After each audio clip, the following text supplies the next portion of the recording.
तो दोस्तों यदि आपको रोमांटिक ब्लैक कॉमेडी मूवी पसंद है तो आपके लिए एक ज़बरदस्त मूवी हमें देखने को मिली थी नेटफ्लिक्स पर, हिटमैन। जी हाँ दोस्तों, अभी ये नेटफ्लिक्स पर लोगों द्वारा बड़ा पसंद किया जा रहा है और नंबर 1 ट्रेंडिंग पर ये पहुंच चुकी है। रिलीजिंग डेट के बारे में बात की जाए तो 5 सितंबर 2027 को ये वेनिस में रिलीज़ की गई थी और 24 मई को ये हमें एक तरह से देखने को मिल गई थी नेटफ्लिक्स पर। रेटिंग की बात की जाए तो रेड टमेटोज़ पर इसकी रेटिंग एक तरह से मैं आपको बताऊँ 96% की है और IMDb रेटिंग 6.7% की है। तो इसके बारे में आपको पूरी जानकारी डिटेल आपको इस वीडियो में मैं बताने वाला हूँ। तो वीडियो को लाइक कर दीजिएगा, चैनल को सब्सक्राइब करके बेल आइकन दबाकर इसे ऑल पर सेट कर दे। अब हम इसके बारे में जानना चालू करते हैं। हिटमैन 2023 की एक अमेरिकी रोमांटिक ब्लैक कॉमेडी फिल्म है जिसका निर्माण और निर्देशन रिचर्ड लिंकलेटर ने किया है, जिन्होंने ग्लेन पॉवेल के साथ मिलकर पटकथा लिखी है, जो स्किप हॉलैंडवर्थ द्वारा 2001 के टेक्सास मंथली पत्रिका के लेख पर आधारित है। फिल्म में पॉवेल, एड्रिया अर्जियोना, ऑस्टिन एमिलियो और रेटा हैं, और यह एक अंडरकवर न्यू ऑरलियंस पुलिस ठेकेदार का अनुसरण करती है, जो एक विश्वसनीय हिटमैन के रूप में प्रस्तुत होता है क्योंकि वह एक जरूरतमंद महिला को बचाने की कोशिश करता है।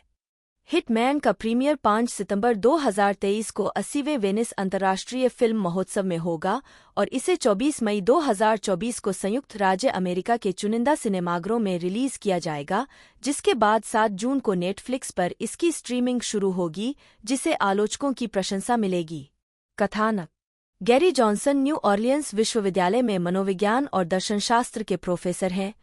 साथ ही वे न्यू ऑरलियंस पुलिस विभाग के साथ अंडरकवर स्टिंग ऑपरेशन में सहायता करने के लिए अंडरकवर भी काम करते हैं। जब जैस्पर, एक साथी पुलिस अधिकारी जो संदिग्धों से हत्या के लिए पैसे और कबूलनामे प्राप्त करने के लिए नकली हिटमैन का चित्रण करता है, को निलंबित कर दिया जाता है, तो गैरी को अनिच्छा से भूमिका में लाया जाता है। गैरी जल्दी ही खुद को प्रलोभनों को इकट्ठा करने में माहिर पाता है। वह संदिग्धों पर पहले से ही शोध करता है और प्रत्येक के लिए एक अनूठा व्यक्तित्व तैयार करता है।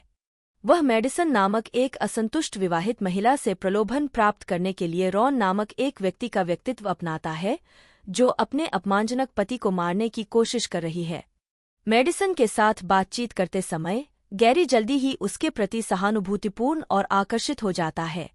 जब वह रॉन को भुगतान करने का प्रयास करती है तो वह पैसे लेने से मना कर देता है और सुझाव देता है कि वह उस पैसे का उपयोग अपने जीवन को फिर से शुरू करने के लिए करे, जिससे गैरी के सहकर्मी जैस्पर, क्लॉडेट और फिल को निराशा होती है। गैरी मेडिसन के साथ यौन संबंध बनाना शुरू कर देता है, लेकिन उसके साथ अपना रॉन व्यक्तित्व बनाए रखता है। वह बताती है कि उसके पास एक बंदूक है और गैरी उसे दिखाता है कि इसका उपयोग कैसे किया जाता है और उसे निर्देश देता है कि अगर उसे किसी को मारना है तो उसे दिल में गोली मार दे। क्लबिंग के तुरंत बाद एक रात गैरी और मेडिसन की मेडिसन के पूर्व पति रे के साथ तीखी नोकझोंक होती है, जो गैरी द्वारा उसे पीछे हटाने के लिए बंदूक तानने के साथ समाप्त होती है। उस रात बाद में एक रेस्तरां के बाहर युगल जैस्पर से मिलते हैं, जिसे उनके साथ होने पर संदेह है। मेडिसन से क्रोधित होकर रे उसे मारने का प्रयास करता है। अनजाने में गैरी से संपर्क करता है। अपने संदिग्ध की जांच करने में असमर्थ गैरी अंधेरे में मुठभेड़ में चला जाता है और एक दूसरे की पीठ करके बातचीत करता है। गैरी अपनी बातचीत के अंत में खुद को रे के सामने प्रकट करता है, जो फिर बाहर निकलता है और घोषणा करता है कि वह खुद उसे मार देगा। गैरी डर के मारे मेडिसन को उसके घर से बाहर निकालने का प्रयास करता है, लेकिन उसे विश्वास नहीं होता कि रे ऐसा करेगा। गैरी को बाद में रे की हत्या पर चर्चा करने के लिए काम पर बुलाया जाता है, जिससे गैरी को बहुत झटका लगता है। यह सुनने के बाद कि उसे मेडिसन जैसी बंदूक से दिल में गोली मारी गई थी, गैरी अनुमान लगाता है कि यह मेडिसन ही थी, जबकि उसके सहकर्मियों का मानना है कि यह या तो वह थी या एक असफल ड्रग डील। वह मेडिसन से मिलकर रे की हत्या के बारे में चर्चा करता है, जिसे वह स्वीकार कर लेती है। इससे उसे यह खुलासा करने में मदद मिलती है कि रॉन और हिटमैन का व्यक्तित्व काल्पनिक था, क्योंकि उसे डर था कि वह गैरी की अपेक्षा रॉन को अधिक पसंद करेगी। मेडिसन द्वारा बाहर निकाले जाने के बाद गैरी पुलिस के पास वापस लौटता है, जो यह पता लगाने के बाद उसके खिलाफ सबूत जुटाता है कि रे ने मरने से पहले अपनी जीवन बीमा पॉलिसी बढ़ा दी थी।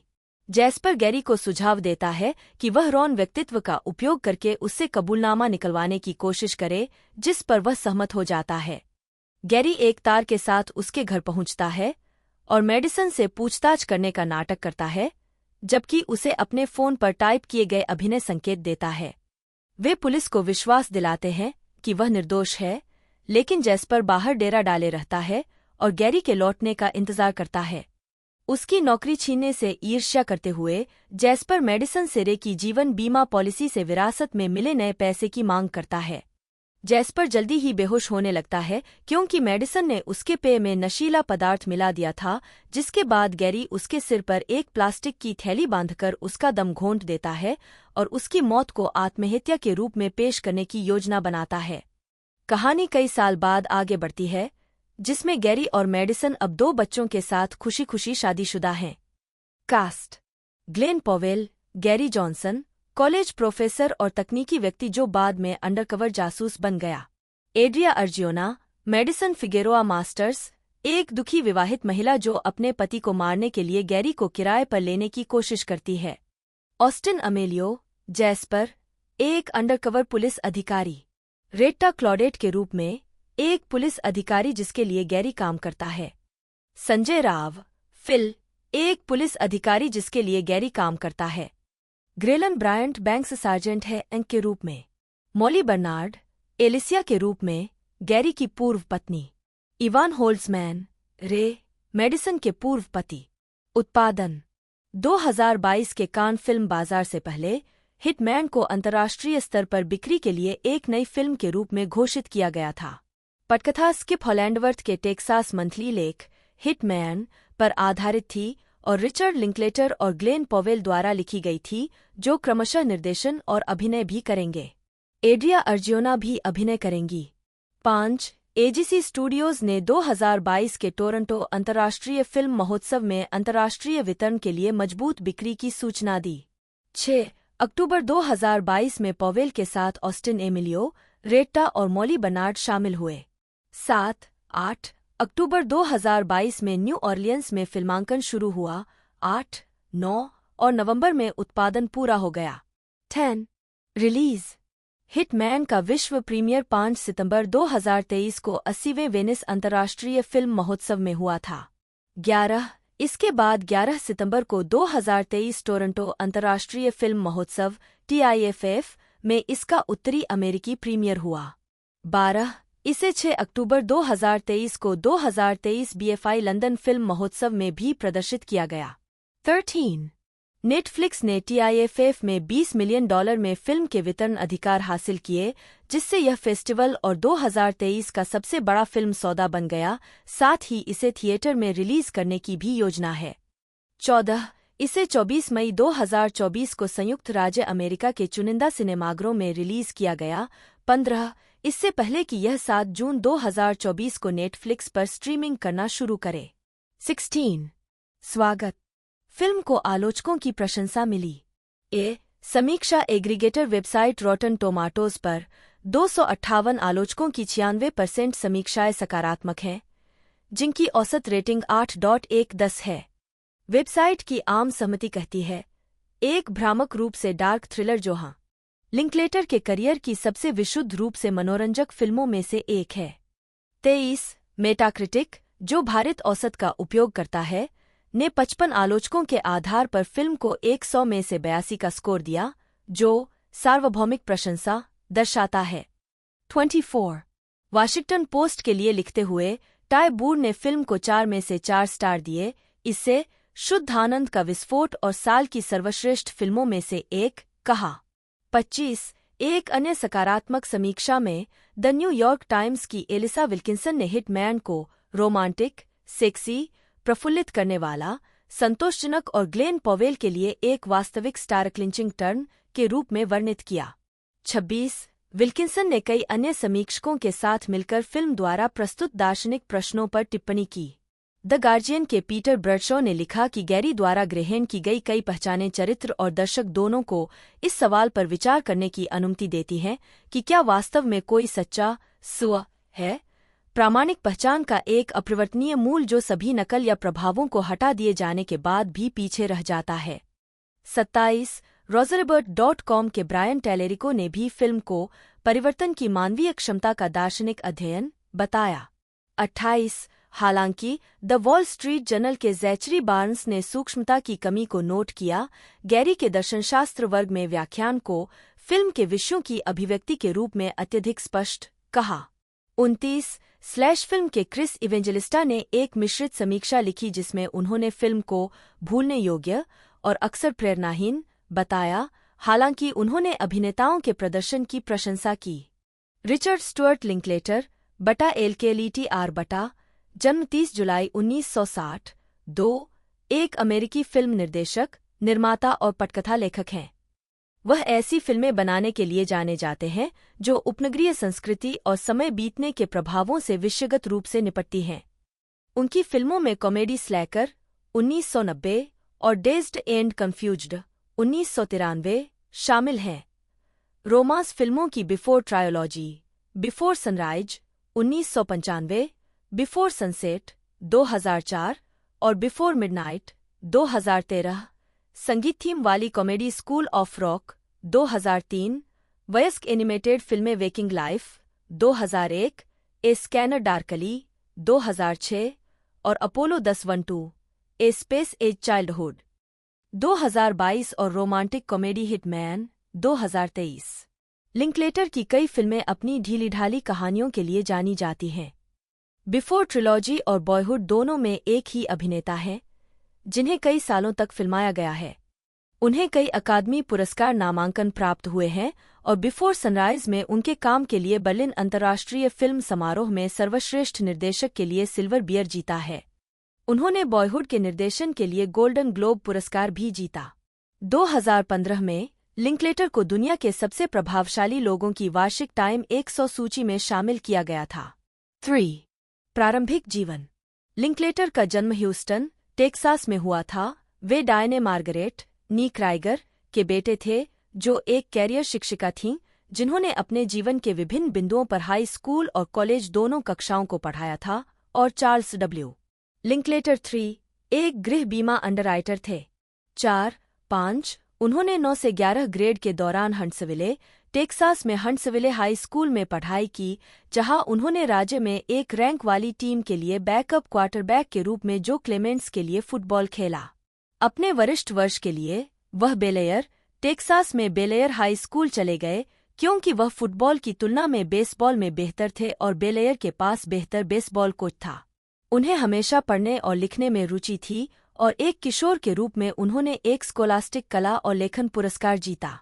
6-7 लिंकलेटर ने मूल रूप से सैम ह्यूस्टन स्टेट यूनिवर्सिटी में पढ़ाई की थी, जहां उनकी मां एक प्रोफेसर थीं, एक पूर्ण यात्रा बेसबॉल छात्रवृत्ति पर। 8 हालांकि उन्हें सैम ह्यूस्टन स्टेट में मजा आया, लिंकलेटर ने जीवन में उस समय दिशाहीन महसूस करने की बात स्वीकार की और एक द्वितीय वर्ष के छात्र के रूप में करियर समाप्त करने वाली हृदय की स्थिति का निदान होने के बाद उन्होंने मैक्सिको की खाड़ी में एक अपतटीय तेल रिग पर काम करने के लिए कॉलेज छोड़ दिया। 9 रिचर्ड ने एक सहकर्मी से दोस्ती की, जो रात में प्रोजेक्टर पर पुरानी फिल्में दिखाता था, जो जल्द ही तेल रिग पर समय बिताने का उसका पसंदीदा तरीका बन गया और उसने सिनेमा के लिए उसके मन में जुनून पैदा कर दिया। जमीन पर लौटने पर लिंकलेटर पुरानी फिल्में देखना जारी रखना चाहते थे और ह्यूस्टन के एक रिपर्टरी सिनेमा में बार बार जाने के बाद, जहां वे दिन में 12 घंटे तक बिताते थे। कैरियर। इस अनुभाग को सत्यापन के लिए अतिरिक्त उद्धरणों की आवश्यकता है। कृपया इस अनुभाग में विश्वसनीय स्रोतों से उद्धरण जोड़कर इस लेख को बेहतर बनाने में सहायता करें। बिना स्रोत वाली सामग्री को चुनौती दी जा सकती है और हटाया जा सकता है। स्रोत खोजें। रिचर्ड लिंकलेटर, समाचार पत्र पुस्तकें विद्वान ज्येष्ठ। अप्रैल 2024। जाने कि इस संदेश को कैसे और कब हटाया जाए। 1985 से 2000। प्रारंभिक निर्देशन।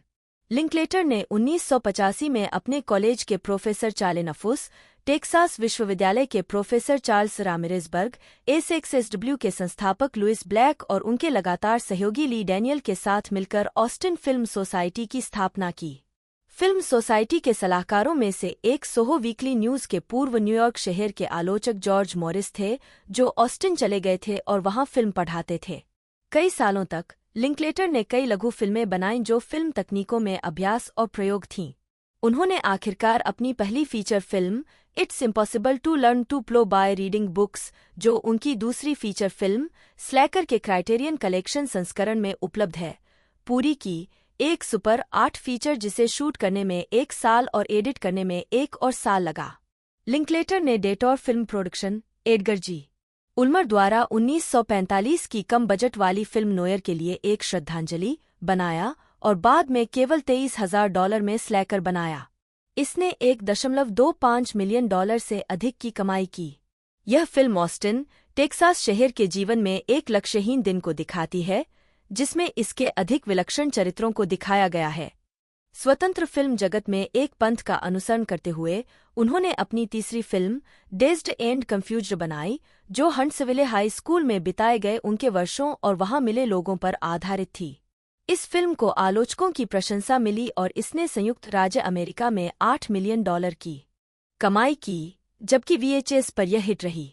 यह फिल्म टेक्सास के मूल निवासी मैथ्यू मैकोनागी के ब्रेकआउट के लिए भी जिम्मेदार थी।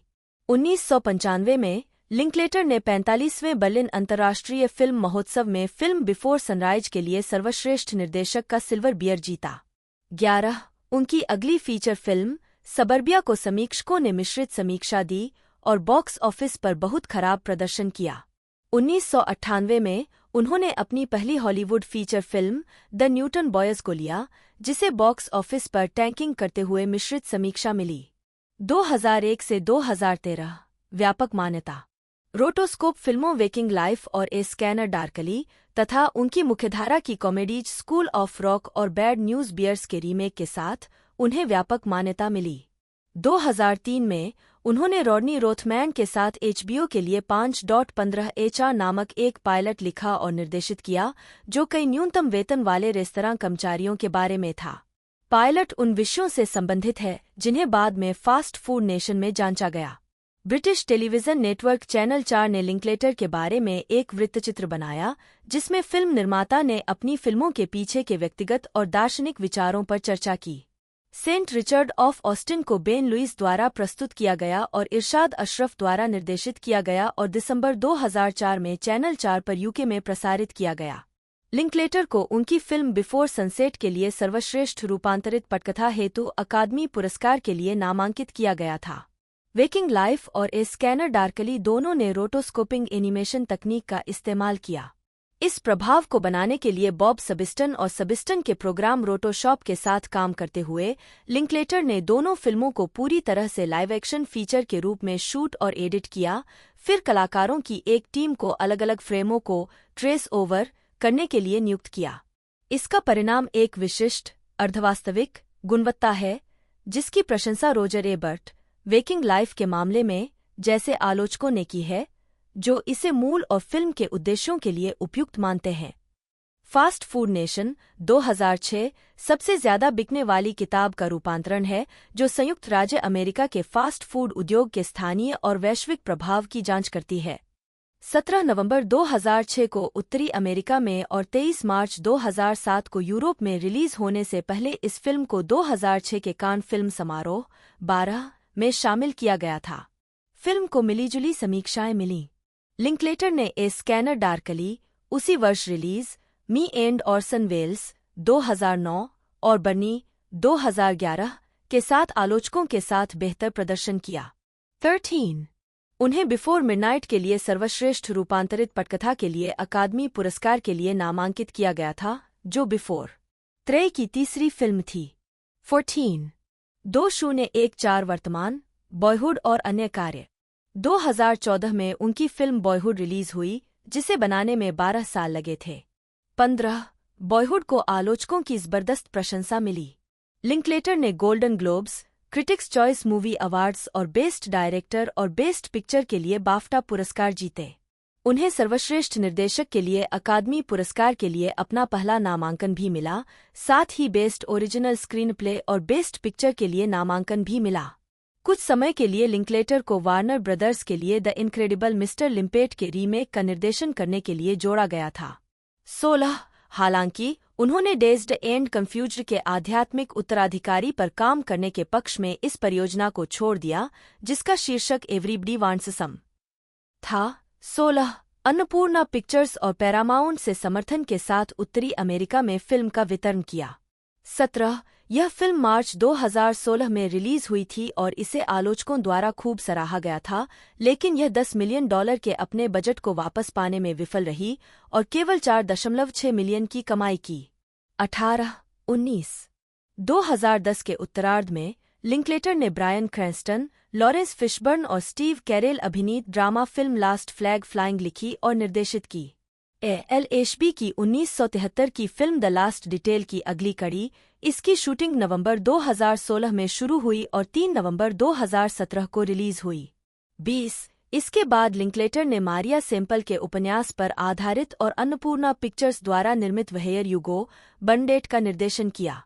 21 लिंकलेटर को ग्रीम सिम्पसन के उपन्यास द रोजी प्रोजेक्ट के रूपांतरण का निर्देशन करने के लिए जोड़ा गया था, जिसमें जेनिफर लॉरेंस मुख्य भूमिका में थीं, लेकिन जब लॉरेंस ने परियोजना से बाहर कर दिया तो उन्होंने निर्देशन से हाथ खींच लिया। 22 2019 में यह घोषणा की गई थी कि लिंकलेटर स्टीफन सोंडहाइम के संगीत मेरिली वी रोल अलोंग के रूपांतरण का फिल्मांकन करेंगे। बॉयहुड की तरह इसे कई वर्षों के दौरान फिल्माया जाएगा, लेकिन संगीत और जिस नाटक पर यह आधारित है, उसकी तरह इसे रिवर्स कालानुक्रम में प्रस्तुत किया जाएगा। 23 2024 में लिंकलेटर ने HBO के लिए गॉड सेव टेक्सास का एक एपिसोड निर्देशित किया, जो हंट्सविले, टेक्सास में जेल औद्योगिक परिसर पर केंद्रित था। 24 निर्देशकीय शैली लिंकलेटर के काम की प्रेरणा काफी हद तक फिल्म रेजिंग बुल को देखने के उनके अनुभव पर आधारित थी। 25-26 इसने मुझे फिल्मों को एक संभावित आउटलेट के रूप में देखा जो मैं सोच रहा था और व्यक्त करने की उम्मीद कर रहा था। उस समय मैं एक अंगर कलाकार था। उस पल मेरे अंदर कुछ उबल रहा था, लेकिन रेजिंग बुल ने इसे उबाल दिया। 27 वह Robert Bresson, Yasujiro Ozu, Rainer Werner Fassbinder, Eric Rohmer, Francois Truffaut, Josef von Sternberg और कार्ल थियोडोर ड्रेयर से भी प्रभावित थे। 28-29 लिंकलेटर की कई फिल्में, जिनमें स्लैकर, डेज्ड एंड कंफ्यूज्ड, टेप और बिफोर ट्रिलॉजी की तीनों किश्तें शामिल हैं, एक ही दिन में घटित होती हैं। वे कथानक से कम और मानवीय अंतर्क्रियाओं के बारे में अधिक हैं। 30 व्यक्तिगत जीवन लिंकलेटर ऑस्टिन, टेक्सास में रहते हैं और हॉलीवुड में किसी भी लंबे समय तक रहने या काम करने से इनकार करते हैं।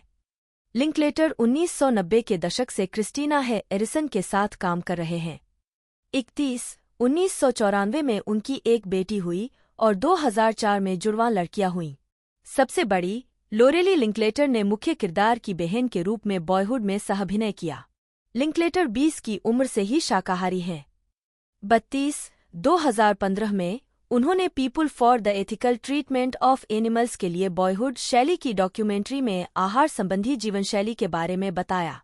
33 filmography Glenn Thomas Powell junior, जन्म 21 अक्टूबर 1988, एक अमेरिकी अभिनेता हैं।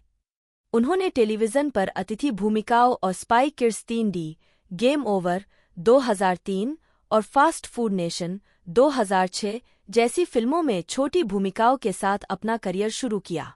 उन्होंने comedy horror series scream queens 2015 से 2016, teen comedy everybody wants some 2016 और बायोग्राफिकल ड्रामा हिडन फिगर्स 2016 और डेवोशन 2022 में मुख्य भूमिकाएं निभाईं। पॉवेल को action film top gun, Maverick 2022 और romantic comedy anyone but you 2023 में अभिनय के लिए व्यापक पहचान मिली। 3 इसके बाद उन्होंने डार्क कॉमेडी हिटमैन 2023 में अभिनय किया, जिसे उन्होंने सहलिखा और निर्मित भी किया। 4 प्रारंभिक जीवन और शिक्षा ग्लेन थॉमस पॉवेल जूनियर का पालन पोषण ऑस्टिन, टेक्सास में 2 बहनों के साथ हुआ था। 5 वह ग्लेन पॉवेल सीनियर, एक कार्यकारी कोच और सिंडी, एक गृहिणी के बेटे हैं। 6 उनके पास एक परदादा मुस्तफ़ा उर्फ स्टीफन चुत्स्की से पैतृक लिप्का तातार वंश है। 7 पवेल ने 2007 में उत्तर पश्चिमी ऑस्टिन के वेस्टवुड हाई स्कूल से स्नातक की उपाधि प्राप्त की, जहां उन्होंने हाई स्कूल फुटबॉल और लैक्रोस खेला। 8-9 उन्होंने ऑस्टिन में टेक्सास विश्वविद्यालय में मूडी कॉलेज ऑफ कम्युनिकेशन में भाग लिया, लेकिन अपनी डिग्री पूरी करने से पहले छोड़ दिया। उन्होंने शुरू में वसंत 2024 में आवश्यकताओं को पूरा करने की उम्मीद की थी, लेकिन उनके करियर ने उनकी समय प्रतिबद्धताओं को सीमित कर दिया। कैरियर प्रारंभिक कार्य 2003 से 2017। पवेल का अभिनय करियर 13 साल की उम्र में शुरू हुआ जब उन्होंने spy kids 3D game over में एंटोनियो बैंडेरस और सिल्वेस्टर स्टेलोन के साथ काम किया। 2007 में कॉलेज के अपने पहले वर्ष से पहले पवेल को डेनजल वाशिंगटन द्वारा निर्देशित और अभिनीत द ग्रेट डिबेटर्स में एक भूमिका मिली। 13-14-15 वाशिंगटन ने उन्हें एजेंट एयर लिमाटो से मिलवाया, जिन्होंने पवेल को लॉस एंजल्स जाने के लिए प्रोत्साहित किया। शहर में जाने के बाद पवेल परिवार के एक दोस्त के साथ रहे और बाद में उन्होंने इस अवधि के दौरान भूमिकाएं पाने के लिए संघर्ष करने का वर्णन किया, जिसमें Friday night lights, cowboy and aliens और द लॉन्गेस्ट राइड के लिए असफल ऑडिशन शामिल थे।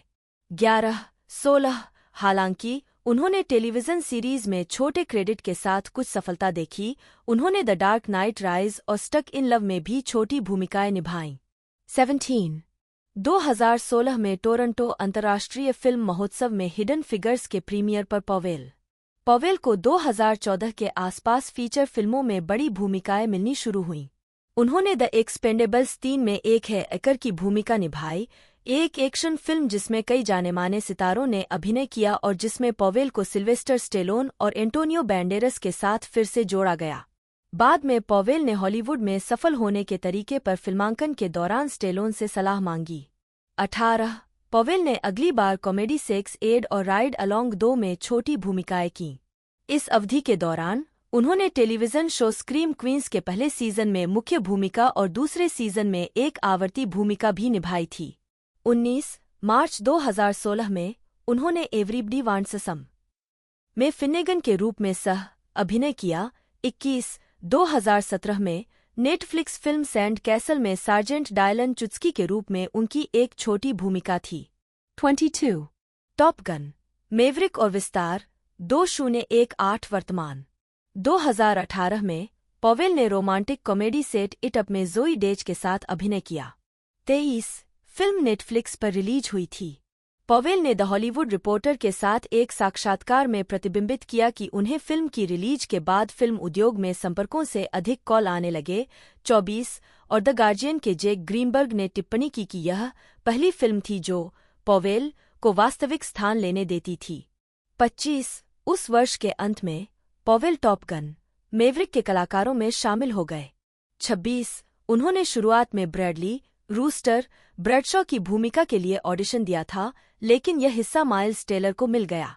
पवेल के ऑडिशन ने निर्माताओं को प्रभावित किया, जिन्होंने उन्हें जेक एंगरमैन सेरेसिन की भूमिका की पेशकश की। 16-27 महामारी के कारण फिल्म में कई बार देरी हुई, लेकिन मई 2022 में रिलीज होने पर यह पवेल के लिए ब्रेकआउट भूमिका में बदल गई। 24 पवेल ने एनिमेटेड फिल्म अपोलो 10-12 ए स्पेस एज चाइल्डहुड में एक आवाज अभिनेता के रूप में काम किया, जिसका प्रीमियर मार्च 2022 में हुआ। 28 इसके बाद उन्होंने जीवनी युद्ध फिल्म डिवोशन में नौसेना अधिकारी टॉम हुडन की भूमिका निभाई। फिल्म, जिसे पवेल ने कार्यकारी निर्माता बनाया था, को नवंबर 2022 में रिलीज होने पर सकारात्मक समीक्षा मिली, लेकिन यह बॉक्स ऑफिस पर धमाका थी। 29 इसके बाद उन्होंने romantic comedy anyone but you में सिडनी स्वीनी के साथ सह-अभिनय किया, जो स्लीपर हिट के रूप में उभरी। 30 दिसंबर 2023 में अपनी रिलीज के आसपास फिल्म ने पवेल और स्वीनी के बीच संभावित ऑफ स्क्रीन रोमांस की अटकलों के कारण चर्चा पैदा की। पवेल ने निर्देशक रिचर्ड लिंकलेटर के साथ romantic action comedy hit man की पटकथा लिखी। 33 कई आलोचकों ने पवेल के प्रदर्शन की प्रशंसा की। द न्यूयॉर्क टाइम्स की एलिसा विल्किंसन ने इसे पवेल के लिए वास्तविक स्टार क्लिंचिंग टर्न कहा। 34 जबकि एम्पायर की सोफी बुचर ने लिखा कि उन्होंने खुद को एक फिल्म स्टार और एक फिल्म निर्माण शक्ति के रूप में घोषित किया है। 35 हिटमैन को नेटफ्लिक्स पर जून 2024 में रिलीज किया गया था। 36, 37। पॉवेल अगली बार आपदा फिल्म ट्विस्टर्स में अभिनय करेंगे, जो जुलाई 2024 में रिलीज होगी। 38। इसके बाद वह जॉन पैटन फोर्ड द्वारा लिखित और निर्देशित हंटिंगटन में अभिनय करेंगे। 39, 40। व्यक्तिगत जीवन। पॉवेल ने 2019 में मॉडल गिगी पेरिस को डेट करना शुरू किया। अप्रैल 2023 में उनका ब्रेकअप सार्वजनिक हो गया। 41, 42। पॉवेल एक लाइसेंस प्राप्त पायलट हैं। टॉप गन मेवरिक में उनके सहकलाकार टॉम क्रूज ने उन्हें फ्लाइट स्कूल में भाग लेने के लिए भुगतान किया। 43। पॉवेल ने खुद को टेक्सास लॉन्गहॉर्न्स का कट्टर प्रशंसक घोषित किया है। 44। फिल्मोग्राफी। चाबी उन कार्यों को दर्शाता है जो अभी तक जारी नहीं हुए हैं। फिल्म वर्ष शीर्षक भूमिका टिप्पणियां। 2003 spy kids 3D game over लंबी उंगलियों वाला लड़का। 2005 वेंडेल बेकर की कहानी paper boy Travis. 2006 fast food nation Steve. 2007 महान विवादकर्ता प्रेस्टन व्हिटिंगटन। 2009 पुल से कूदना एरिक टर्नर। सबसे गर्म राज्य जॉन जैगरमैन। 2012 जबड़ा एडेन। स्याह योद्धा का उद्भव व्यापारी 1। प्यार में फंसा हुआ अच्छा दिखने वाला फ्रैट लड़का। 2013 हमेशा के लिए अच्छे दोस्त छेद। लाल पंख फ्रांसिस रिले। 2014 द एक्सपेंडेबल्स 3 कांटा। सेक्स एड संयुक्त। 2015 Pawan Walker Sunny Child. Jason Kent Bateman, जन्म 14 जनवरी 1969, 1 अमेरिकी अभिनेता और निर्देशक हैं। उन्हें कई कॉमेडी फिल्मों में उनकी प्रमुख भूमिकाओं और फॉक्स बटा नेटफ्लिक्स सिटकॉम अरेस्टेड डेवलपमेंट में माइकल ब्लथ और Netflix crime drama series Ozark 2017 से 2022 में मार्टी बायर्ड की भूमिका निभाने के लिए जाना जाता है। उन्हें golden globe award, primetime Emmy award और 3 स्क्रीन एक्टर्स गिल्ड अवार्ड सहित कई पुरस्कार मिले हैं। 2017 में उन्हें हॉलीवुड वॉक ऑफ फेम पर 1 स्टार मिला। उन्होंने अपने करियर की शुरुआत एक बाल कलाकार के रूप में की थी, जो 1980 के दशक की शुरुआत में NBC drama series little house on the prairie जैसे 1981 से 1982 तक और द होगन फैमिली 1986 से 1991 तक टेलीविजन पर दिखाई दिए। 3, 4, 5 बेटमैन की शुरुआती फिल्म भूमिकाओं में टीन वुल्फ 2 1987 और नेसेसरी रफनेस 1991 शामिल हैं। इससे पहले उन्होंने dodgeball 2004, the breakup 2006, Juno 2007, Hancock 2008 और अप इन द एयर 2009 में सहायक भूमिकाएं निभाईं। बेटमैन ने comedy extract 2009, the switch 2010, the changeup 2011, horrible bosses 2011, identity thief 2013, bad words 2013, this is where I leave you 2014, office Christmas party 2016, Zootopia 2016 और game night 2018 में मुख्य भूमिकाएं निभाईं। उन्होंने ड्रामा फिल्म द गिफ्ट 2015 और एयर 2023 में भी अभिनय किया। 2020 से उन्होंने विल आर्नेट और सीन हेस के साथ कॉमेडी पॉडकास्ट स्मार्टलेस की सहमेजबानी की है। बेटमैन ने अपने निर्देशन की शुरुआत the Hogan family episode educating Rita season 5 episode 10 उद्धरण वांछित से की। उस समय डायरेक्टर्स गिल्ड ऑफ अमेरिका में सबसे कम उम्र के निर्देशक का रिकॉर्ड बनाया। 6 उन्होंने तब से द फैमिली फैंग 2015 और Netflix crime drama series Ozark 2017 से 2022 में निर्देशन और अभिनय किया है। बेटमैन को ओजार्क के निर्देशन के लिए 2019 में ड्रामा सीरीज के लिए उत्कृष्ट निर्देशन के लिए प्राइमटाइम एमी अवार्ड से सम्मानित किया गया और उन्होंने अपने प्रदर्शन के लिए 3 स्क्रीन एक्टर्स गिल्ड अवार्ड जीते हैं। 2020 में उन्होंने HBO mini series the outsider में एक आवर्ती भूमिका निभाई और इसके 2 एपिसोड का निर्देशन किया। प्रारंभिक जीवन। बेटमैन का जन्म न्यूयॉर्क के राय में हुआ था। 2 और वह 4 साल के थे जब उनका परिवार साल्ट लेक सिटी, यूटा और बाद में कैलिफोर्निया चला गया। 7 उनकी मां विक्टोरिया एलिजाबेथ पैन एम के लिए एक फ्लाइट अटेंडेंट थीं, जो मूल रूप से यूनाइटेड किंगडम के श्रूसबरी की थीं। 8 उनके पिता केंट बेटमैन एक अमेरिकी अभिनेता, लेखक और फिल्म और टेलीविजन के निर्देशक हैं। 9, 7, 10 उनकी बड़ी बहन अभिनेत्री जस्टिन बेटमैन है। 11, 7 बेटमैन कई बाल कलाकारों की तरह ब्राइटन हॉल स्कूल में पढ़े। 12 हालांकि उन्होंने कभी हाई स्कूल की पढ़ाई पूरी नहीं की। वायर्ड मैगजीन के साथ एक साक्षात्कार में बेटमैन ने स्वीकार किया कि टीन वुल्फ 2 की फिल्मांकन के दौरान अपने फाइनल को पूरा न कर पाने के कारण उन्हें अपना डिप्लोमा कभी नहीं मिला। 13 बेटमैन ने बेस्ट लाइफ पत्रिका को बताया कि वह और जस्टिन अपने माता-पिता को उनके टेलीविजन शो से होने वाली कमाई से मदद करते थे।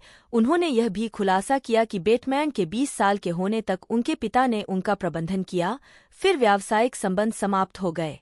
11 कैरियर टेलीविजन बेटमैन 1987 में बेटमैन पहली बार 1980 में गोल्डन ग्राहम्स के लिए एक अनाज के विज्ञापन में दिखाई दिए और उन्होंने अपने टेलीविजन करियर की शुरुआत little house on the prairie में जेम्स कूपर के रूप में की, जो एक अनाथ लड़का है जिसे उसकी बहन के साथ इंगॉल्स परिवार द्वारा गोद लिया जाता है। 1982 से 1984 तक वह टेलीविजन शो सिल्वर स्पून्स में रिकी श्रोडर के बुरे लड़के सबसे अच्छे दोस्त डेरेक टेलर के रूप में एक सहायक चरित्र थे। वह 1984 में नाइट राइडर के तीसरे सीजन के एपिसोड लॉस्ट नाइट में और कई अन्य छोटी टेलीविजन भूमिकाओं में दिखाई दिए। 1984 में सिल्वर स्पून्स पर उनकी लोकप्रियता के जवाब में शो के निर्माताओं ने बेटमैन को सितंबर 1984 से फरवरी 1985 तक एनबीसी के sitcom it's your move Bateman ने 1980 के दशक के मध्य में अपने टेलीविजन कार्य के लिए किशोरों के आदर्श का दर्जा अर्जित किया, विशेष रूप से द होगन फैमिली में डेविड होगन की भूमिका के लिए, जिसका मूल शीर्षक वैलेरी था और बाद में वैलेरी हार्पर के सीरीज छोड़ने के बाद वैलेरीज फैमिली था। वह डायरेक्टर्स गिल्ड ऑफ अमेरिका के सबसे कम उम्र के निर्देशक बने, जब 18 वर्ष की आयु में उन्होंने द होगन फैमिली के 3 एपिसोड का निर्देशन किया। 1987 में उन्हें motion picture sequel teen wolf 2 से अंतर्राष्ट्रीय ख्याति मिली, जो बॉक्स ऑफिस पर असफल रही। 1994 में उन्होंने television film this can't be love में कैथरीन हेपबर्न और एंथनी क्विन के साथ अभिनय किया। इस अवधि के दौरान उन्होंने 4 series Simon, Chicago Sons, George and Leo और some of my best friends. उन्होंने 1999 में 2 ऑफ ए काइंड के एक एपिसोड का निर्देशन भी किया। 2002 में उन्होंने feature film the sweetest thing में थॉमस जेन के चरित्र के चंचल भाई की भूमिका निभाई। 2003 में बेटमैन को कॉमेडी सीरीज अरेस्टेड डेवलपमेंट में माइकल ब्लथ के रूप में लिया गया था। हालांकि समीक्षकों द्वारा प्रशंसित श्रृंखला ने कभी भी उच्च रेटिंग हासिल नहीं की। 7 और 10 फरवरी 2006 को समाप्त हो गई। शो को वसंत 2013 में पुनर्जीवित किया गया था। बेटमैन ने श्रृंखला में अपने काम के लिए कई पुरस्कार जीते, जिसमें टेलीविजन सीरीज, म्यूजिकल या कॉमेडी में सर्वश्रेष्ठ अभिनेता के लिए गोल्डन ग्लोब शामिल है। उन्हें 2005 में कॉमेडी सीरीज में उत्कृष्ट अभिनेता के लिए एमी अवार्ड 14 के लिए भी नामांकित किया गया था। गिरफ्तार विकास के नए एपिसोड नेटफ्लिक्स पर मूल कलाकारों के साथ जारी किए गए हैं, जिसमें बेटमैन भी शामिल है। 15 बेटमैन ने 2004 के डेमोक्रेटिक नेशनल कन्वेंशन में द मेजोरिटी रिपोर्ट के लिए अरेस्टेड डेवलपमेंट के सहकलाकार डेविड क्रॉस के साथ कमेंट्री की और 12 फरवरी 2005 को एनबीसी के सैटरडे नाइट लाइव की मेजबानी की। 16 2006 में वे Scrubs episode My Big Bird में मिस्टर सटन के रूप में अतिथि कलाकार के रूप में दिखाई दिए, जो एक कचरा उठाने वाला व्यक्ति है जिसके पास पालतू जानवरों के रूप में खतरनाक शुतुरमुर्गों का झुंड है। 2009 में बेटमैन अल्पकालिक Fox comedy series sit down shut up के लिए एक नियमित आवाज अभिनेता बन गए। उन्होंने लैरी लिटिलजंग की आवाज दी, जो जिम शिक्षक और एकमात्र स्टाफ सदस्य है जो पढ़ा सकता है। 17 2010 में बेटमैन और गिरफ्तार विकास के सहकलाकार विल आर्नेट ने डिजिटल सामग्री पर ध्यान केंद्रित करने वाली एक प्रोडक्शन कंपनी डम्बडम प्रोडक्शंस बनाई। उनका पहला वीडियो प्रोम डेट था, जो ऑर्बिट के लिए डर्टी शॉर्ट्स की श्रृंखला में पहला था। 18 2012 में बेटमैन ने मूल कलाकारों के साथ गिरफ्तार विकास के पुनरुद्धार के लिए माइकल ब्लथ की अपनी भूमिका में वापसी की। अब नेटफ्लिक्स द्वारा प्रायोजित श्रृंखला ने 26 मई 2013 को अपनी इंस्टेंट वॉच वेबसाइट पर सीजन 4 जारी किया। उम्मीद की जा रही थी कि श्रृंखला अपने रन के साथ साथ एक संभावित फीचर फिल्म भी जारी रखेगी। नए चौथे सीजन के लिए बैटमैन को एक बार फिर कॉमेडी सीरीज में उत्कृष्ट अभिनेता के लिए नामांकित किया गया था। नेटफ्लिक्स ने पुष्टि की कि शो के पूरे कलाकार 5वें सीजन के लिए लौटेंगे, जिसका प्रीमियर 29 मई 2018-19 को हुआ और 15 मार्च 2019 को समाप्त हुआ।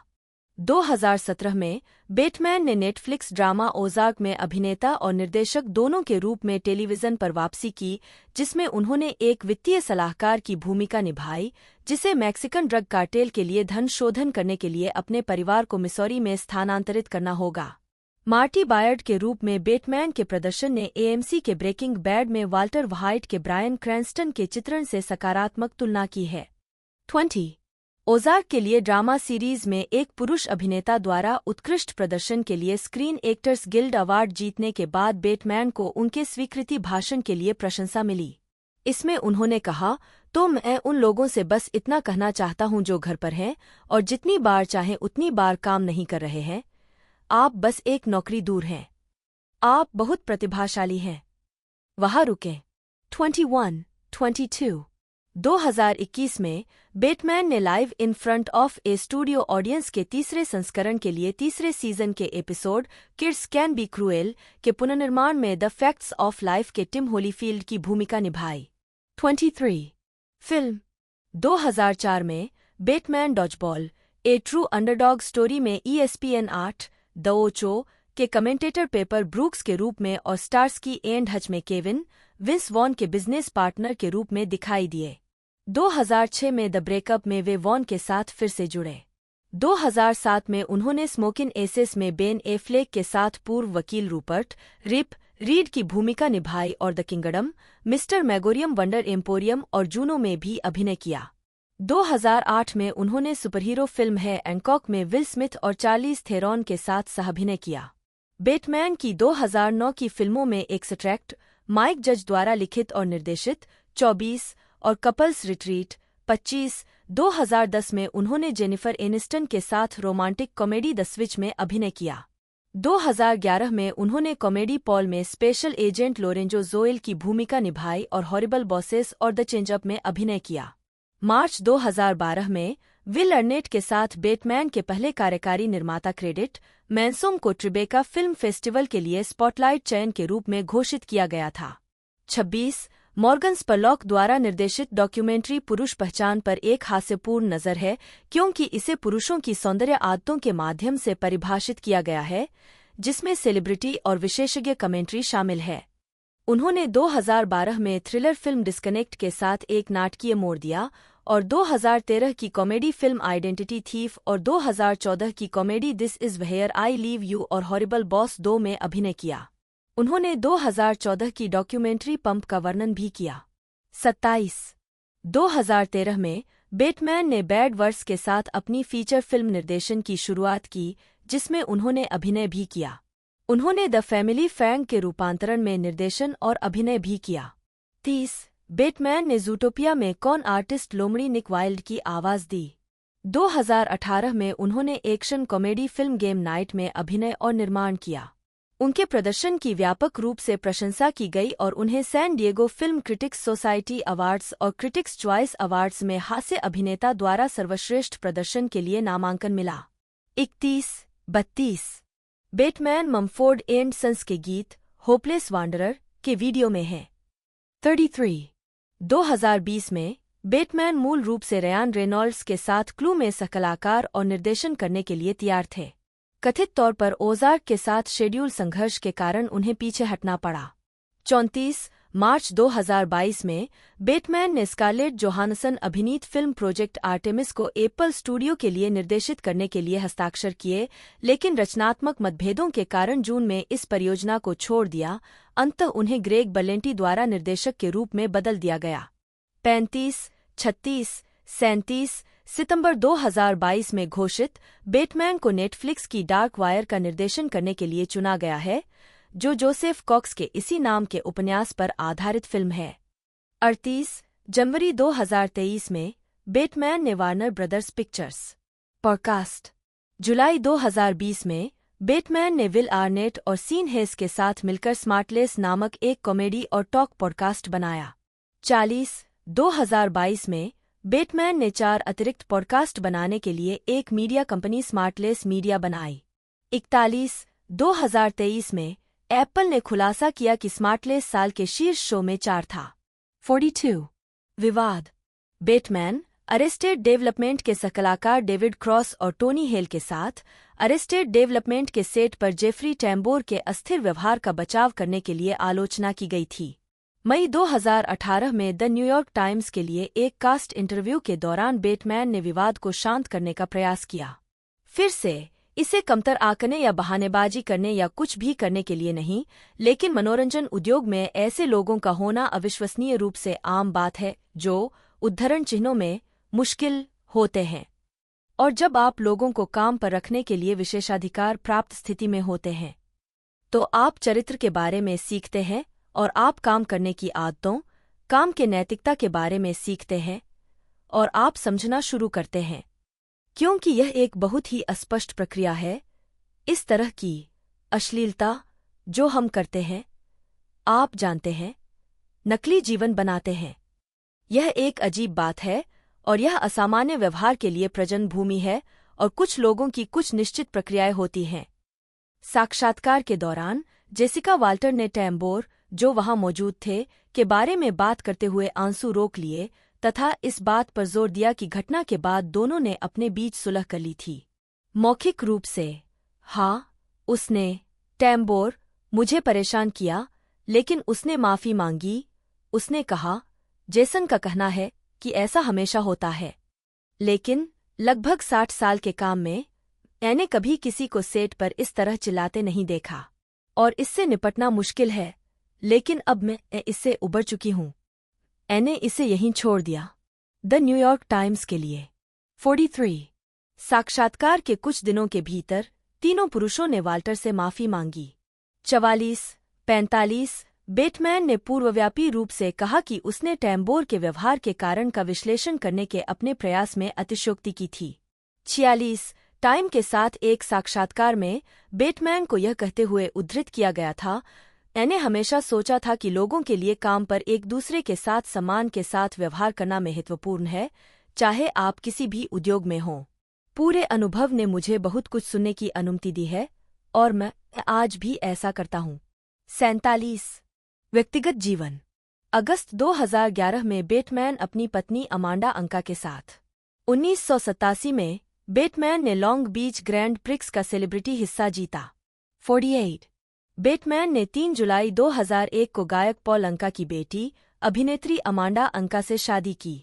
उनकी 2 बेटियां हैं, जिनका जन्म 2006 और 2012 में हुआ था। 49 1990 के दशक के दौरान बेटमैन शराब और नशीली दवाओं की लत से जूझते रहे। उन्होंने 2009 के एक साक्षात्कार में कहा, मैंने इतनी मेहनत की थी कि जब मैं 20 साल का हुआ तो मैं कड़ी मेहनत करना चाहता था और मैंने यह वास्तव में अच्छा किया। यह 10 साल तक रिस्की बिजनेस जैसा था। 50 Bateman Los Angeles Dodgers baseball team का प्रशंसक है। 51-52 फिल्मोग्राफी। मुख्य लेख, जेसन बेटमैन फिल्मोग्राफी। पुरस्कार और नामांकन। वर्ष, संगठन, वर्ग, काम, परिणाम, संदर्भ। 1983 युवा कलाकार पुरस्कार, नई टेलीविजन सीरीज में सर्वश्रेष्ठ युवा अभिनेता, चांदी के चम्मच, मनोनीत। 53 1984 कॉमेडी सीरीज में सर्वश्रेष्ठ युवा अभिनेता, मनोनीत। 1985 टेलीविजन कॉमेडी सीरीज में सर्वश्रेष्ठ युवा अभिनेता, यह आपकी चाल है, मनोनीत। 1988 टेलीविजन में सर्वश्रेष्ठ युवा पुरुष सुपरस्टार, वैलेरी, मनोनीत। 2004 टेलीविजन क्रिटिक्स एसोसिएशन पुरस्कार, कॉमेडी में व्यक्तिगत उपलब्धि, कमजोर विकास, मनोनीत। 2005 प्राइम टाइम एमी पुरस्कार, हास्य श्रृंखला में उत्कृष्ट मुख्य अभिनेता, मैरिएटा सांगई सलीफ।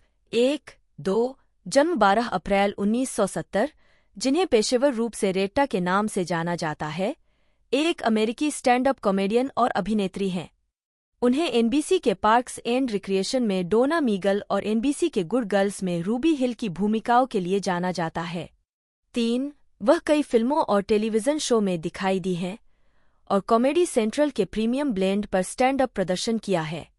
प्रारंभिक जीवन और शिक्षा। रेट्टा का जन्म न्यूयॉर्क, न्यू जर्सी में हुआ था। 2. वह लाइबेरियाई वंश की है। 4. वह न्यू जर्सी के आसपास, विशेष रूप से एडिसन और क्लिफवुड बीच में पली बढ़ी। 1988 में रेटा ने न्यू जर्सी के एबरडीन टाउनशिप में मटावन क्षेत्रीय हाई स्कूल से स्नातक किया। 5-6 1992 में रेटा ने उत्तरी कैरोलिना के डरहम में ड्यूक विश्वविद्यालय से स्नातक की उपाधि प्राप्त की, जहां वह प्रीमेड थी और समाजशास्त्र में डिग्री के साथ स्नातक हुई। रेटा का लालन पालन न्यू अपोस्टोलिक चर्च के सदस्य के रूप में हुआ। अपने चर्च के युवा समूह में दूसरों को हंसाने की उनकी क्षमता एक प्रमुख प्रतिभा थी। जब रेट्टा ने अपनी पहली टीवी कॉमेडी प्रतियोगिता में भाग लिया तो न्यू अपोस्टोलिक चर्च के दुनिया भर के सदस्यों ने उनके लिए वोट किया। इसने उन्हें प्रतियोगिता जीतने में योगदान दिया और उनके करियर को आगे बढ़ाने में मदद की। उस प्रतियोगिता में उन्होंने अपनी आस्था और आध्यात्मिक परवरिश का उल्लेख किया। 5-7-8 कैरियर। ड्यूक से स्नातक होने के बाद रेट्टा ने एक रसायनज्ञ के रूप में काम किया। अपने खाली समय में वह उत्तरी कैरोलिना के रैले में चार्ली गुडनाइट्स कॉमेडी क्लब में स्टैंड अप करती थीं। 9. आखिरकार वह कॉमेडी में अपना करियर बनाने के लिए लॉस एंजल्स चली गईं। 10. रेट्टा ने वेट डोंट टेल मी पर कहा कि जब उन्होंने स्टैंड अप कॉमेडी करना शुरू किया तो उन्होंने अपना नाम समझाने के बजाय खुद को रेट्टा कहने का फैसला किया। 11. उन्होंने 1996 में स्टैंड अप करना शुरू किया, हालांकि उन्होंने कहा कि उन्होंने 1998 तक पैसा कमाना शुरू नहीं किया था जब उन्होंने कॉलेज सर्किट पर दौरा करना शुरू किया। रेट्टा ने कहा कि वह एक प्रदर्शन से पहले वास्तव में मतली महसूस करती थीं, लेकिन यह भावना अनुभव के साथ गुजर गई। 12. रेट्टा ने शली हेम्पहिल और बॉबी कॉलिंस जैसे हास्य कलाकारों के लिए ओपनिंग एक्ट के रूप में काम किया है। 12. उन्होंने ब्रावो के welcome to the Parker entertainment television के the soup, 13. Freddie, Moesha, it's always sunny in Philadelphia, 14. और द जेनी जोन्स शो के कॉमेडी डिवास शोकेस सेगमेंट में टेलीविजन पर प्रस्तुति दी है। 15. रेट्टा ने प्रीमियम ब्लेंड पर भी प्रदर्शन किया है, जो एक कॉमेडी सेंट्रल शो है जिसमें उभरते हुए हास्य कलाकार शामिल हैं। 12. 2009 में रेट्टा ने NBC comedy series parks and recreation में डोना मीगल के रूप में नियमित अतिथि भूमिकाएं निभानी शुरू कीं, जो काल्पनिक शहर पॉवनी, इंडियाना के पार्क विभाग में एक कर्मचारी थीं। स्प्रिंगफील्ड में इलिनॉइस विश्वविद्यालय में एक स्टैंड अप प्रदर्शन के दौरान रेट्टा ने कहा कि शो में अभिनय का काम तनावपूर्ण था क्योंकि यह स्पष्ट नहीं था कि पहले सीजन के दौरान प्राप्त खराब समीक्षाओं के कारण शो कितने समय तक ऑन एयर रहेगा। 13. द स्टारलेजर के एक टेलीविजन स्तंभकार एलन सेपिनवाल ने कहा कि पार्क्स एंड रिक्रिएशन के सीजन 2 के एपिसोड ने डोना और अन्य छोटे पात्रों को अधिक व्यक्तित्व और मजेदार चुटकुले दिए। 16. तीसरे सीजन में उन्हें पूर्णकालिक नियमित कलाकार के रूप में अपग्रेड किया गया। 17. 2011 के अंत में उन्हें इंडी वेब सीरीज वैम्पायर मॉब के लिए तीसरे इंडी सोप अवार्ड्स में सर्वश्रेष्ठ सहायक अभिनेत्री कॉमेडी का नामांकन मिला। 18. रेट्टा ने 2013 में तीसरे क्रिटिक्स चॉइस टेलीविजन अवार्ड्स की भी मेजबानी की। 19. 2014 में वह हॉलीवुड गेम नाइट में अन्य हस्तियों Paget Brewster, Michael Chiklis, Mario Lopez, Thomas Lennon और एलिसा मिलानो के साथ एक प्रतियोगी के रूप में दिखाई दीं। 20. 2015 में रेटा वेलकम टू नाइट वेल के लिए ऑडियोबुक नैरेटर में से एक थी, जो इसी नाम की पॉडकास्ट सीरीज से जुड़ा एक उपन्यास है जिसमें वह ओल्ड वुमन जोसी की आवाज है। 17. उसी वर्ष वह ब्रावो की गर्लफ्रेंड्स गाइड टू डिवोर्स के सीजन 2 में दिखाई दीं। 17.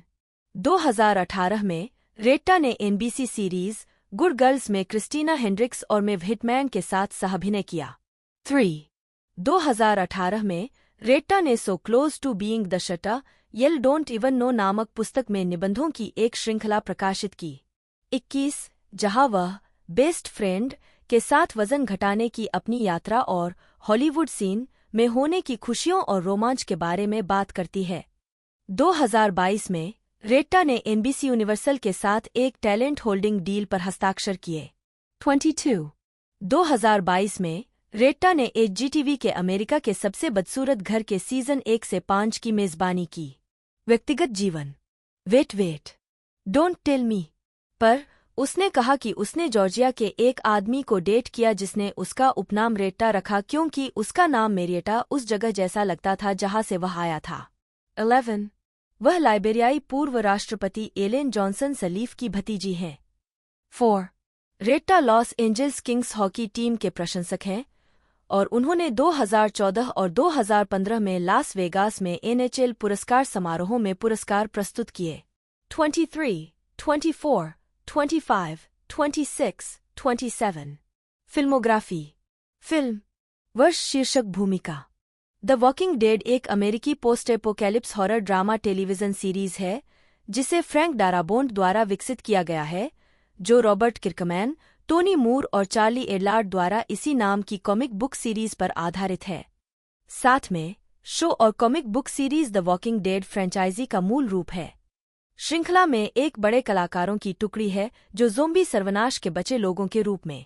आधुनिक सभ्यता के पतन के साथ इन बचे लोगों को अन्य मानव बचे लोगों का सामना करना पड़ता है जिन्होंने अपने स्वयं के कानूनों और नैतिकताओं के साथ समूह और समुदाय बनाए हैं। द वॉकिंग डेड का प्रीमियर 31 अक्टूबर 2010 को हुआ था। इसे संयुक्त राज्य अमेरिका में केबल चैनल AMC पर और अंतर्राष्ट्रीय स्तर पर फॉक्स नेटवर्क समूह और डिज्नी प्लस के माध्यम से प्रसारित किया गया था। 11 सीजन और 177 एपिसोड के बाद 20 नवंबर 2022 को सीरीज का समापन हुआ। एंड्रयू लिंकन ने 9वें सीजन में शो से जाने तक रिक ग्रिम्स का मुख्य किरदार निभाया था। अन्य लंबे समय से काम कर रहे कलाकारों में Norman Reedus, Steven Yeun, Chandler Riggs, Melissa McBride, Lauren Cohan, Danai Gurira, जोश मैकडर्मिट, क्रिश्चियन सेराटोस, सेठ गिलियम, रॉस मार्क्वंड और जेफरी डीन मॉर्गन शामिल हैं। द वॉकिंग डेड का निर्माण जॉर्जिया राज्य में AMC स्टूडियो द्वारा किया गया था, जिसका अधिकांश फिल्मांकन जॉर्जिया के सेनोया के पास रिवरवुड स्टूडियो के बाहरी स्थानों में हुआ। द वॉकिंग डेड को AMC की प्रमुख श्रृंखला 3, 4 और रेटिंग के मामले में एक बेहतरीन खिलाड़ी के रूप में जाना जाने लगा। 5, 6 अपने तीसरे सीजन से शुरू होकर द वॉकिंग डेड ने किसी भी केबल या प्रसारण टेलीविजन श्रृंखला के मुकाबले सबसे ज्यादा 18 से 49 साल के दर्शकों को आकर्षित किया। इस श्रृंखला को आलोचकों द्वारा सकारात्मक रूप से प्राप्त किया गया था। 7 इसे कई पुरस्कारों के लिए नामांकित किया गया था, जिसमें सर्वश्रेष्ठ टेलीविजन श्रृंखला, ड्रामा के लिए गोल्डन ग्लोब पुरस्कार और नई श्रृंखला के लिए राइटर्स गिल्ड ऑफ अमेरिका पुरस्कार शामिल हैं। 8, 9 बाद के सीजन के दौरान शो की दर्शकों की संख्या में गिरावट आई। AMC ने संबंधित मीडिया की एक फ्रेंचाइजी बनाई है, जिसमें spin series fear the walking dead 2015 से 23, the walking dead world beyond 2020 से 21, tales of the walking dead 2022, the walking dead dead city 2023 वर्तमान, the walking dead Daryl Dixon 2023 वर्तमान और the walking dead the ones who live 2024 के साथ साथ कई वेबिसोड और वीडियो गेम शामिल हैं। श्रृंखला अवलोकन। मुख्य लेख। द वॉकिंग डेड एपिसोड की सूची। द वॉकिंग डेड की कहानी दुनिया भर में ज़ॉम्बी सर्वनाश की शुरुआत के बाद की है। ज़ॉम्बी, जिन्हें वॉकर कहा जाता है, जीवित मनुष्यों और अन्य प्राणियों को खाने के लिए उनकी ओर भागते हैं। वे शोर और गंधों की ओर आकर्षित होते हैं, जिसमें मनुष्यों की गंध भी शामिल है। वॉकर द्वारा काटे या खरोंचे जाने वाले मनुष्य मर जाते हैं और खुद वॉकर बन जाते हैं। श्रृंखला की शुरुआत में यह सुझाव दिया गया है कि क्योंकि मरने वाला कोई भी मनुष्य मृत्यु के कारण की परवाह किए बिना वॉकर के रूप में पुनर्जीवित होगा, सभी जीवित मनुष्य उत्परिवर्तन के लिए जिम्मेदार एक रोगज़ंक को ले जाते हैं जो मनुष्यों को वॉकर में बदल देता है। हालांकि किसी भी रोगज़ंक की कभी पुष्टि नहीं हुई है। मेजबान की मृत्यु के बाद उत्परिवर्तन सक्रिय होता है। वॉकर को स्थायी रूप से मारने का एकमात्र तरीका उसके मस्तिष्क को नुकसान पहुंचाना या शरीर को पूरी तरह से नष्ट करना है, जैसे दाह संस्कार के माध्यम से। शुरुआत में यह सीरीज शेरिफ के डिप्टी रिक ग्रिम्स पर केंद्रित है, जो सीरीज के पहले एपिसोड में कोमा से जागता है। जब रिक कोमा में था, तब दुनिया पर वॉकरों का कब्जा था।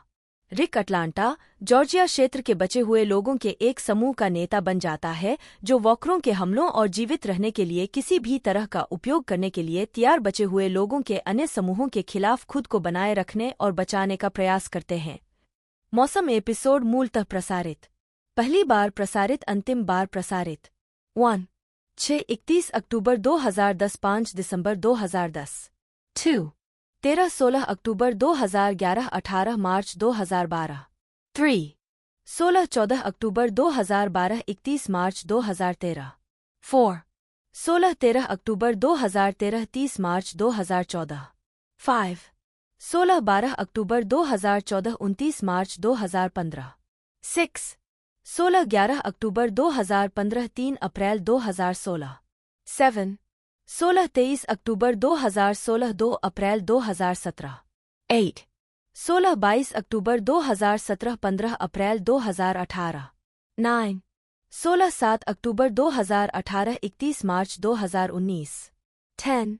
22-6 अक्टूबर 2019, 4 अप्रैल 2021। 11. 24-22 अगस्त 2021, 20 नवंबर 2022। सीजन 1, 2010। मुख्य लेख: द वॉकिंग डेड सीजन 1। जब किंग काउंटी, जॉर्जिया के शेरिफ के डिप्टी रिक ग्रिम्स कोमा से उठते हैं, तो उन्हें पता चलता है कि दुनिया ज़ॉम्बी वॉकर से भर गई है। रिक मॉर्गन जोन्स से दोस्ती करता है और अपनी पत्नी लोरी, बेटे कार्ल और अपने पुलिस पार्टनर और सबसे अच्छे दोस्त शेन वॉल्श को जंगल में अन्य बचे लोगों के साथ खोजने से पहले अकेले अटलांटा की यात्रा करता है। रात में वॉकर द्वारा हमला किए जाने के बाद पूरा समूह अटलांटा में रोग नियंत्रण केंद्र (CDC) की इमारत में वापस जाता है, लेकिन एकमात्र बचे हुए वैज्ञानिक से पता चलता है कि महामारी के लिए अभी तक कोई इलाज मौजूद नहीं है। 10-11 सीजन 2, 2011 से 12। मुख्य लेख: द वॉकिंग डेड सीजन 2। रिक का समूह कैरोल की लापता बेटी सोफिया की तलाश में हर्शेल ग्रीन द्वारा संचालित एक खेत में शरण लेता है। हर्शेल के परिवार के साथ तनाव तब और बढ़ जाता है जब यह पता चलता है कि उसके पास वॉकर से भरा एक खलिहान है। पूर्व मित्र और परिवार के सदस्य रिक को पता चलता है कि शेन और लोरी के बीच रोमांटिक संबंध थे जब वह कोमा में था और लोरी गर्भवती है। शेन और रिक की दोस्ती तब तक बिगड़ती है जब तक कि रिक को आत्मरक्षा में शेन को मारने के लिए मजबूर नहीं किया जाता। हंगामा वॉकर को खेत की ओर आकर्षित करता है, जिससे रिक के समूह और हर्शेल के परिवार को खाली करने के लिए मजबूर होना पड़ता है। 12 सीजन 3, 2012-13। मुख्य लेख: the walking dead season 3। Farm से भागने के 8 महीने बाद रिक का समूह एंड्रिया के बिना एक दूरस्थ जेल पाता है, जिसे वे दोस्तों आज की इस वीडियो में हम बात कर रहे हैं हिटमैन नाम की इस मूवी के बारे में, जो कि 1 घंटा 55 मिनट की लेंथ के साथ हमें देखने को मिली थी। और 24 मई 2024 को अमेरिका में रिलीज़ होने के बाद इसे कई जगह 7 जून 2024 को नेटफ्लिक्स पर रिलीज़ किया गया था और इंडिया के अंदर भी रिलीजिंग डेट यही थी। साथ ही साथ 115 मिनट जैसा कि मैंने बताया लेंथ थी और 8.8 मिलियन के बजट में इसे बनाया गया था। और जब इसे रिलीज़ किया गया 24 मई से 7 जून के बीच में इसे रिलीज़ किया गया था और उसका कलेक्शन इसी वजह से एक तरह से कम रहा, क्योंकि ये जो मूवी है 7 जून को सीधा नेटफ्लिक्स पर उतर चुकी थी। 8 से 15 दिन या तकरीबन ये रिलीज़ की गई थी और उसके अंदर इसने जो कलेक्शन किया, जो भी सिनेमा वाले वो तो इसे देखने एक तरह से गए ही थे। 1 मिलियन का इसने एक तरह से जो प्रॉफिट है वो किया था। बहुत ही बेहतरीन, लोगों द्वारा इसे बड़ा पसंद किया गया। तो यदि आपको भी ये वीडियो पसंद आती है तो वीडियो को लाइक कर दीजिएगा, चैनल को सब्सक्राइब कर बेल आइकन दबा कर इसे ऑल पर सेट कर दीजिएगा। आज की इस वीडियो में दोस्तों इतना ही, मिलता है अगले वीडियो में।